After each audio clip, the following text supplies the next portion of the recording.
আমরা ভারতের জনগণ ভারতকে একটি সার্বভৌম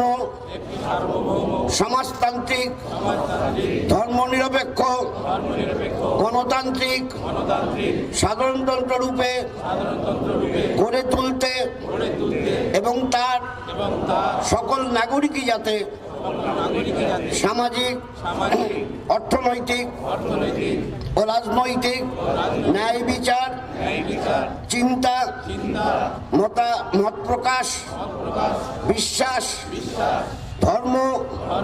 এবং উপাসনার স্বাধীনতা সামাজিক প্রতিষ্ঠা অর্জন ও সুযোগের সমতা প্রতিষ্ঠা এবং তাদের সকলের মধ্যে ব্যক্তির মর্যাদা এবং জাতীয় ঐক্য ও সংহতি সুনিশ্চিতকরণের মাধ্যমে তাদের মধ্যে যাতে ভ্রাতৃত্বের ভাব গড়ে ওঠে তার জন্য সত্যনিষ্ঠার সঙ্গে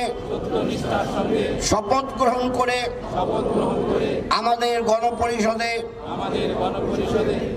যখন হয়েছিল তখন আজ